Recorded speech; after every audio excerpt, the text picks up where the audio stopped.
नमस्कार दोस्तों, स्वागत है आपके अपने YouTube channel Vinod Hindi point में। दोस्तों, आज के इस वीडियो में पढ़ने वाले हैं हिंदी साहित्य और हिंदी व्याकरण से संबंधित महत्वपूर्ण अभ्यास पेपर, जो हिंदी साहित्य की सभी परीक्षाओं के लिए बहुत ही महत्वपूर्ण है। आगामी जो परीक्षा होनी है बिहार स्टेट की होनी है, तो उसके लिए यह वीडियो बहुत ही महत्वपूर्ण है। चलिए शुरू करते हैं आज का ये वीडियो। पहला प्रश्न है, वीर रस का स्थायी भाव क्या है? स्फूर्ति, युद्ध, उत्साह, विरक्ति। वीर रस का अस्थायी भाव क्या है? तो इसका सही उत्तर हो जाएगा उत्साह। उत्साह जो है यह वीर रस का अस्थायी भाव है। ठीक है, वीर रस के 4 भेद होते हैं, युद्धवीर, दानवीर, धर्मवीर और दयावीर। ये वीर रस के 4 भेद हैं और वीर रस का अस्थायी भाव है उत्साह। अगला प्रश्न है, रमणीयार्थ प्रतिपादक शब्द काव्यम के प्रवर्तक कौन है? रमणीयार्थ प्रतिपादक शब्द काव्यम, भारतीय काव्यशास्त्र से ये प्रश्न पूछा गया है, तो इसके प्रवर्तक हैं पंडित जगन्नाथ। अगला प्रश्न है, केशव कहीं न जाए का कहिए, ये प्रसिद्ध पद किस काव्यकृति से उद्धृत है? केशव कहीं न जाए का कहिए, सूरसागर, सूरसारावली, कृष्ण गीतावली, विनय पत्रिका। केशव कहीं न जाए का कहिए तुलसीदास की ये पंक्ति है, विनय पत्रिका से ली गई है। अगला प्रश्न है, मंगल सूत्र शीर्षक अधूरे उपन्यास के लेखक का क्या नाम है? मोहन राकेश, प्रेमचंद, शैलेश मटियानी, इनमें से कोई नहीं। मंगल सूत्र शीर्षक अधूरे उपन्यास के लेखक का क्या नाम है? तो मुंशी प्रेमचंद का ये उपन्यास है। यह इनका अधूरा उपन्यास है और इनका जो पहला उपन्यास है सेवा सदन है, जिसका प्रकाशन वर्ष है 1918। गोदान का प्रकाशन वर्ष है 1936, जिसे कृषक महाकाव्य के रूप में जाना जाता है। प्रेमचंद ने लगभग 300 से ऊपर कहानियाँ लिखी हैं, 18 लगभग इनके उपन्यास हैं और मानसरोवर के नाम से सभी कहानियों का संग्रह हुआ है। मानसरोवर के कुल 8 भाग हैं। अगला प्रश्न है, इनमें से कौन सा शब्द शुद्ध है? यानी वाल्मीकि, उज्ज्वल, द्वंद्व। शुद्ध शब्द कौन सा है? तो शुद्ध शब्द यानी है, ये होगा। उज्ज्वल जो है अशुद्ध है। उज्ज्वल में इस तरह से होगा उज्ज्वल। ठीक है।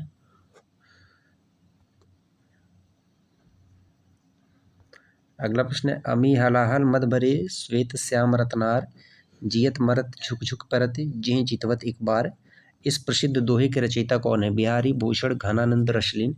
कई बार ये दोहा परीक्षा में पूछा गया है, तो ये जो है रसलीन का है। ठीक है, डी उत्तर इसका सही होगा, ये रसलीन का है। अगला प्रश्न है, कवि धूमिल का पूरा नाम क्या है? गोरख पांडे, सुधाकर पांडे, सुदामा पांडे, इनमें से कोई नहीं। कवि धूमिल का पूरा नाम क्या है? तो धूमिल का जो नाम है सुदामा पांडे, से उत्तर इसका सही होगा। अनंत की सही संधि होगी, अनंत की सही संधि होगी, अनधन अंत, अनधन अंत, अननधंत, अनंधंत। अनंत का सही संधि क्या होगा? तो ए उत्तर सही होगा, अनधन अंत। अनंत का ये सही संधि हुआ और इसमें जो है व्यंजन संधि है, अनंत में व्यंजन संधि है। घुमक्कड़ शास्त्र नामक ग्रंथ के लेखक कौन है? नागार्जुन, मुक्तिबोध, विद्यानिवास मिश्र, राहुल शंकरतायन। घुमक्कड़ शास्त्र, घुमक्कड़ त्रयी में जो है राहुल शंकरतायन, नागार्जुन और अज्ञेय का नाम आता है, तो घुमक्कड़ शास्त्र नामक ग्रंथ के लेखक हैं राहुल शंकरतायन। जब उपमा में उपमान की संभावना प्रकट की जाए तब होता है उपमा अलंकार, रूपक अलंकार, दीपक अलंकार, उत्प्रेक्षा अलंकार। जब उपमेय में उपमान की संभावना प्रकट की जाए तब कौन सा अलंकार होता है? वहाँ उत्प्रेक्षा अलंकार होता है। उत्प्रेक्षा अलंकार पहचानने की एक ट्रिक है, मनु मानो तनु जानो। ठीक है, जहाँ मानव, जानो इस तरह के शब्द आए वहाँ जो है उत्प्रेक्षा अलंकार होगा। इसका एक उदाहरण है, जैसे एक कान मानो क्रोध से तन कांपने उसका लगा, मानो हवा के जोर से सोता हुआ सागर जगा। तो मनु मानो जनु जानो, इस तरह से उत्प्रेक्षा अलंकार होगा। श्लेष अलंकार होता है शब्दालंकार, अर्थालंकार, उभयालंकार, उपयुक्त, सबसे अलग। श्लेष अलंकार, श्लेष अलंकार जो है शब्दालंकार होता है। और शब्दालंकार के जो भेद हैं, अनुप्रास हैं, यमक है और श्लेष है, ये दोनों जो है शब्दालंकार के भेद हैं। अगला प्रश्न है, जिस समास के पूर्व एवं उत्तर दोनों ही पद समान रूप से प्रधान हो उसे कहते हैं तत्पुरुष समास, बहुव्रीहि समास, द्विगु समास, द्वंद्व समास। पूर्व एवं उत्तर पद दोनों ही समान रूप से प्रधान हो उसे क्या कहते हैं? तो द्वंद्व समास कहते हैं, उसे जो है द्वंद्व समास कहते हैं। द्वंद्व समास 3 प्रकार का होता है, इतरेतर द्वंद्व, समाहार द्वंद्व और वैकल्पिक द्वंद्व। द्वंद्व समास के कितने भेद हैं? 3। सदगति शब्द में समास होगा तत्पुरुष, कर्मधारय, अव्ययी भाव, द्विगु। सदगति में कौन सा समास होगा? सदगति तत्पुरुष समास। काव्य प्रकाश नामक ग्रंथ के प्रणेता कौन है? रुद्रट, भामह, विश्वनाथ, मम्मट। काव्य प्रकाश के लेखक कौन है? मम्मट। ठीक है, काव्य प्रकाश के लेखक हैं मम्मट। और रुद्रट की रचना का नाम है काव्यालंकार ग्रंथ। भामह का काव्यालंकार और विश्वनाथ का साहित्य दर्पण है।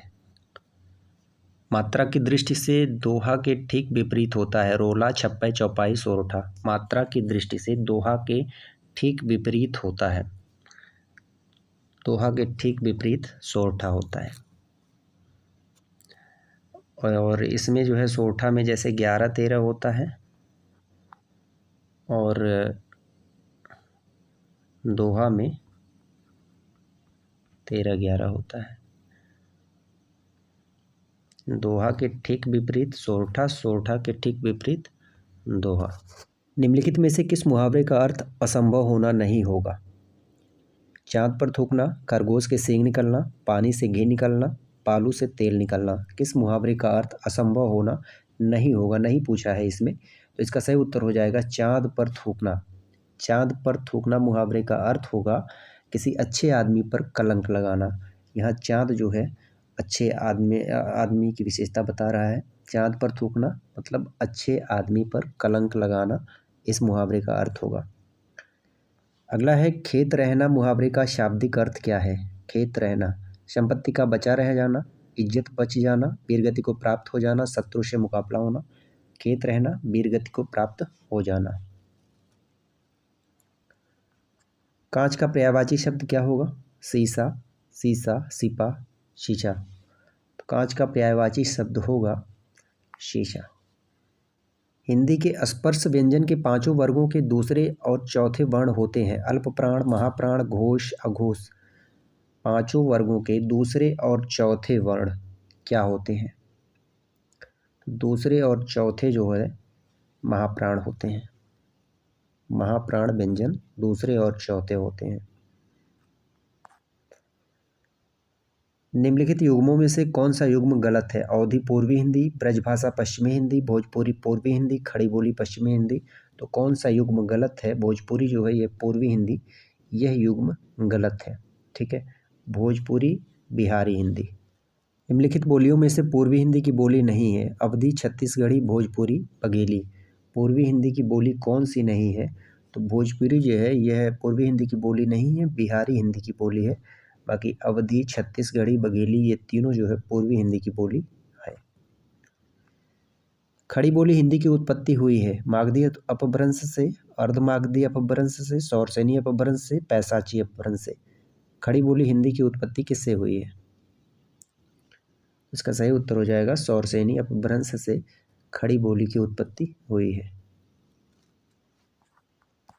निम्नलिखित शब्दों में से शुद्ध शब्द कौन सा है? जिजीविषा, जिजीविषा, जिजीविषा, जिजीविषा। इसमें से शुद्ध शब्द कौन सा है? बी विकल्प सही होगा, जिजीविषा।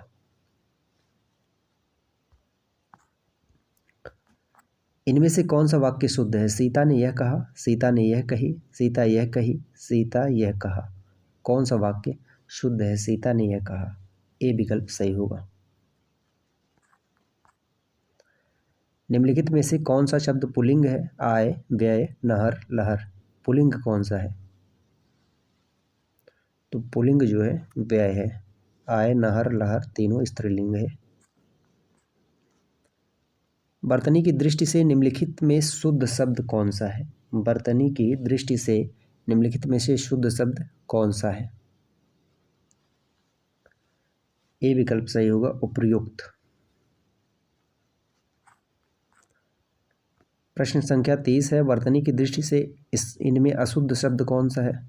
अशुद्ध, यानी।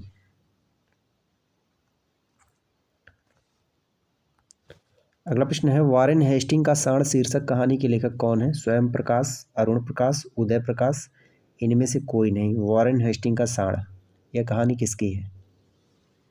वॉरेन हेस्टिंग का साण उदय प्रकाश की कहानी है। निम्नलिखित में से कौन सा शब्द कमल का पर्यायवाची नहीं है? सरोज, जलद, पंकज, जलजात। तो कमल का पर्यायवाची नहीं है जलद, यह कमल का पर्यायवाची नहीं है, बादल का पर्यायवाची है। ठीक है, जलद। मेघ, धर, जिमूत, नीरद, अम्बुद, ये सभी बादल के पर्यायवाची हैं। उद्गम की दृष्टि से अमीर शब्द क्या है? देशज, विदेशज, तत्सम, तद्भव। अमीर, अमीर जो है यह विदेशज शब्द है। तिमिर का विलोम शब्द क्या होगा? अंध, निशा, दिवा, आलोक। तिमिर का, तिमिर, आलोक। हरी घास पर क्षण भर शीर्षक काव्य संकलन के रचयिता कौन है? बिना विकल्प देखे आप इस प्रश्न का उत्तर दीजिए। हरी घास पर क्षण भर, अज्ञेय। ठीक है, यह अज्ञेय जी की रचना है। भग्नदूत, चिंता, इत्यलम, बाबरा हेरी। बाबरा हेरी में बाबरा जो है सूर्य को कहा गया है।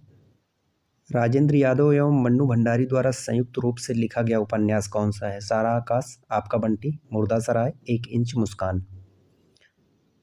संयुक्त रूप से लिखा गया उपन्यास कौन सा है? एक इंच मुस्कान। राजेंद्र यादव एवं मन्नू भंडारी द्वारा संयुक्त रूप से लिखा गया उपन्यास है एक इंच मुस्कान। आवारा मसीहा के लेखक कौन है? विष्णु प्रभाकर, श्रीलाल शुक्ल, रमेश कुंतल मेघ, रमेश चंद्र शाह। आवारा मसीहा, विष्णु प्रभाकर। आवारा मसीहा विष्णु प्रभाकर की जीवनी है और यह जो है शरद चंद्र के जीवन पर आधारित है।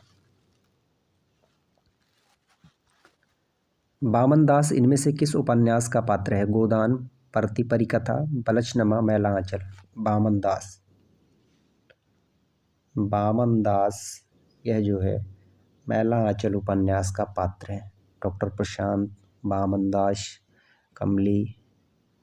मैला आंचल पूर्णिया जिले के मेरीगंज जो गांव है वह इस उपन्यास के कथा का केंद्र है, मेरीगंज। तीसरी कसम फिल्म किस लेखक की कहानी पर बनाई गई थी? प्रेमचंद, फणीश्वर नाथ रेणु, चंद्रधर शर्मा गुलेरी, जैनेन्द्र कुमार। तीसरी कसम जो नेट की परीक्षा में लगा हुआ है, फणीश्वर नाथ रेणु की ये कहानी है, तीसरी कसम उर्फ मारे गए गुलफाम। जयशंकर प्रसाद के अधूरे उपन्यास का क्या नाम है? मंगलसूत्र, तितली, इरावती, कंकाल। अधूरे और अपूर्ण उपन्यास का नाम है इरावती और मंगलसूत्र प्रेमचंद के अधूरे उपन्यास का नाम है।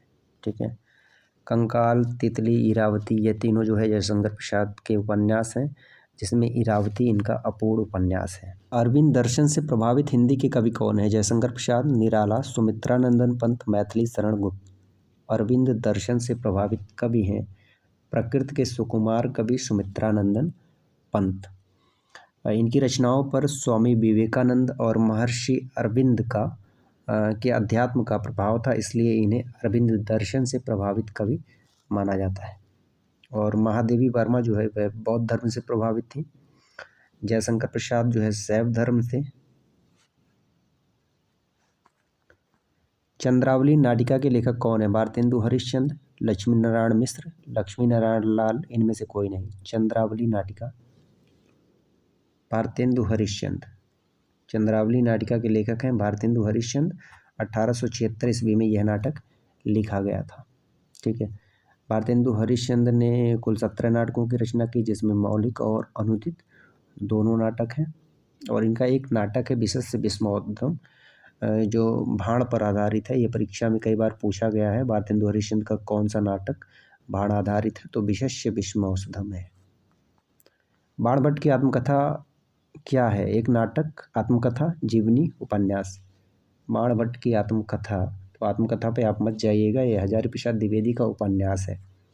बाणभट्ट की आत्मकथा, चारुचंद्र लेख, पुनर्वा, ये सभी जो है हजारी प्रसाद द्विवेदी के। अनामदास का पोथा। एक प्रश्न हजारी प्रसाद द्विवेदी के उपन्यास से बनता है, किस उपन्यास में जो है रैक के आख्यान का वर्णन किया गया है? हजारी प्रसाद द्विवेदी के किस उपन्यास में रैक के आख्यान का वर्णन किया गया है? तो अनामदास का पोथा में। अगला प्रश्न है, रामधारी सिंह दिनकर को किस कृति पर ज्ञानपीठ पुरस्कार प्राप्त हुआ? उर्वशी, कुरुक्षेत्र, श्यामदेनी, हुकार। ज्ञानपीठ पुरस्कार किस कृति पर प्राप्त हुआ? तो उर्वशी पर रामधारी सिंह दिनकर को ज्ञानपीठ पुरस्कार प्राप्त हुआ। क्या भूलूं क्या याद करूं किसकी आत्मकथा है? बिना विकल्प पढ़े आपको उत्तर देना है। क्या भूलूं क्या याद करूं हरिवंश राय बच्चन की आत्मकथा है। इनके आत्मकथा के 4 भाग हैं। क्या भूलूं क्या याद करूं, नीड़ का निर्माण फिर से, और बसेरे से दूर, 10 द्वार से सोपान तक, ये सभी हरिवंश राय बच्चन की आत्मकथा है। इनमें से कौन सा उपन्यास राही मासूम रजा द्वारा लिखित है? नूतन ब्रह्मचारी, आधा गांव, काला जल, पुनर्वा। राही मासूम रजा द्वारा लिखित उपन्यास कौन सा है? आधा गांव। ठीक है, यह राही मासूम रजा का चर्चित उपन्यास है और इस उपन्यास को जो है आंचलिक उपन्यास भी कहा जाता है। नूतन ब्रह्मचारी ये बालकृष्ण भट्ट का है, काला जल सानी का है, पुनर्वा जो है हजारी प्रसाद द्विवेदी का है। महावीर प्रसाद द्विवेदी ने सरस्वती पत्रिका का संपादन शुरू किया सन 1900 से, 1901 से, 1903 से, 1914 से। सरस्वती पत्रिका का कार्यभार इन्होंने कब शुरू किया? तो 1903 से 1920 ईस्वी तक महावीर प्रसाद द्विवेदी ने सरस्वती पत्रिका का कार्यभार संभाला था। प्रेमचंद की अंतिम कहानी कौन सी है? ईदगाह, कफन, ठाकुर का कुआं, बड़े घर की बेटी। इनकी अंतिम कहानी कौन सी है? कफन। कफन जो है यह प्रेमचंद की अंतिम कहानी है, जिसमें गीसू और माधव ये 2 पात्र हैं। और कफन जो है बहुत ही मार्मिक कहानी है। अगर अभी तक आप इस कहानी को नहीं पढ़े हैं तो पढ़ लीजिए। 1936 में ये कहानी लिखी गई थी। बुधिया एक पात्र, स्त्री पात्र है, जो माधव की पत्नी है, प्रसव पीड़ा से पीड़ित है। मार्मिक कहानी है कफन। बिहारी रीतकाल के किस काव्यधारा के कवि हैं? रीत सिद्ध, रीतबद्ध, रीत मुक्त। इनमें से कोई नहीं। बिहारी, तो बिहारी जो है रीत सिद्ध काव्यधारा के कवि हैं। रीतकाल को 3 वर्गों में बांटा गया, रीतिकाल, रीतिबद्ध, रीत सिद्ध और रीत मुक्त। और बिहारी जो है रीत सिद्ध काव्यधारा के अंतर्गत आते हैं। रीत मुक्त में घनानंद, आलम, बोधा ठाकुर ये सभी आते हैं। अवधी एवं ब्रजभाषा दोनों में रचना करने वाले कवि कौन है? सूरदास, तुलसीदास, घनानंद, उपयुक्त सभी। अवधी एवं ब्रजभाषा में रचना करने वाले कवि हैं तुलसीदास। ठीक है, अवधी और ब्रजभाषा दोनों में रचना करने वाले कवि हैं तुलसीदास। और सूरदास जो है ब्रजभाषा के कवि हैं। इन्हें वात्सल्य रस का सम्राट कहा जाता है। घनानंद प्रेम के पीर के रूप में घनानंद को जाना जाता है। आशा करते हैं आज का वीडियो आप सभी को पसंद आया होगा। मिलते हैं अगले वीडियो में कुछ नए प्रश्नों के साथ। तब तक के लिए नमस्कार।